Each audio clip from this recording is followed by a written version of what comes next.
કેશોદમાં આગામી જન્માષ્ટમીનો તહેવાર મટકી ફોડ સાથે ધામધૂમથી ઉજવવામાં આવશે. સમગ્ર વાત કરવામાં આવે તો ભારતીય સંસ્કૃતિના અનેક તહેવારો પૈકી જન્માષ્ટમીના પાવન પર્વની ઉજવણી નંદઘેર આનંદભાઈઓના નાદ સાથે શોભાયાત્રા યોજી ખૂબ ધામધૂમ અને હર્ષોલ્લાસ સાથે થાય છે. આપણી પરંપરા મુજબ કેશોદમાં પણ આ પાવન પર્વની ઉજવણી સૌનો સાથ સહકારથી ખૂબ ભવ્ય રીતે થાય છે. આ વર્ષે પણ આગામી 26 ઓક્ટોબર 2024ના રોજ આવતી જન્માષ્ટમી પણ આપણા શહેરની શોભાયાત્રા અને મટકી ફોડ કાર્યક્રમ અતિ ભવ્ય રીતે થાય તેના આયોજન માટે કોરે કમિટીની મીટિંગ રણછોડરાય મંદિરે મળી છે. તેમાં એવું નક્કી કરવામાં આવ્યું છે સુરક્ષા વિભાગને સાથે રાખીને ચર્ચા વિચારણા કરી આયોજન કરવું તેમજ કેશોદના કાર્યકરો અને આગેવાનોની મીટિંગ બોલાવી ચર્ચા વિચારણા તથા આયોજન કરવું. આ માટે ડીવાયએસપી બીસી ઠક્કર તથા પીઆઈ નિલેશ ઇંગોરડિયાના સકારાત્મક સહકાર અને પ્રેરક હાજરી સાથે કાર્યક્રમને ભવ્ય રીતે ભાવભેર ઉજવવાનું નક્કી કરેલ છે.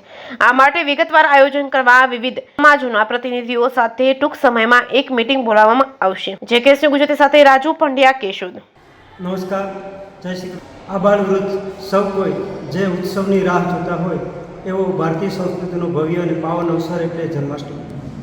આગામી જન્માષ્ટમી કે જેમનું મુખ્ય આકર્ષણ બાલકૃષ્ણનો જન્મોત્સવ સાથે મટકી ફોડ સાથેની શોભાયાત્રા હોય છે.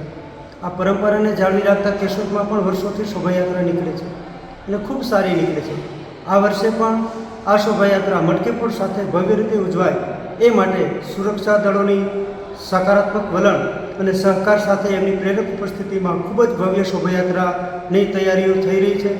તો આપ સૌને વિનંતી કે આ કાર્યની અંદર આપ સૌ સાથ સહકાર આપી આપણા આ ભારતીય સંસ્કૃતિના પવિત્ર ઉત્સવને ઉજવવા સહભાગી બનીએ.